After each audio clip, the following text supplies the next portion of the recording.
Sa triathlon, ikinatuwa naman ng Triathlon Philippines ang pagkakabilang ng kanilang sports para sa magaganap na 2025 World Masters Games sa darating na Mayo sa Taipei, Taiwan.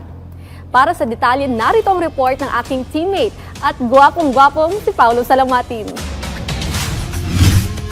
Inilabas na ng Philippine Masters Games Association o PMGA ang listahan ng mga sport na lalaruin para sa magaganap na 2025 World Masters Games mula ika-17 hanggang ika-30 ng Mayo sa Taipei, Taiwan.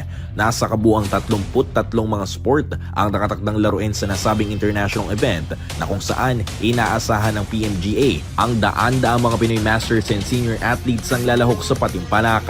Tulad ng ibang mga National Sports Association sa bansa, ikinatuwa rin ng Triathlon Philippines o TRAP ang partisipasyon ng kanilang sports sa nasabing event. Ayon kay TRAP Vice President Sarita Zafra, malaking oportunidad umano ang nasabing event para sa mga Masters and Senior triathletes upang irepresenta ang bansa sa international stage. Base sa unofficial registration tally ng TRAP, aabot sa mahigit 1,000 partisipante ang nakapagrehistro na ng kanilang mga pangalan para sa inaabangang event. Matatanda ang kabilang sa naganap na 2025 National Age Group Triathlon sa Subic kamakailan ang kategorya ng Masters and Seniors sa kauna-unahang pagkakataon na kung saan marami ang nakisa at lumahok rito. Maliban sa medalyang ibinibigay ng TRAP para sa mga nanalo sa National Age Group Triathlon, isa pang medalya mula sa Masters Pinoy ang isinasabit sa Masters and Senior athletes na nanalo rito.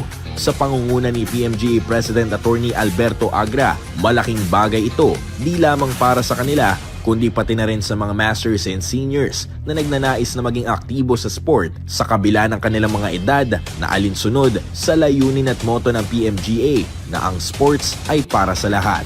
Paulo Salamatin, para sa Atletang Pilipino, para sa Bagong Pilipinas.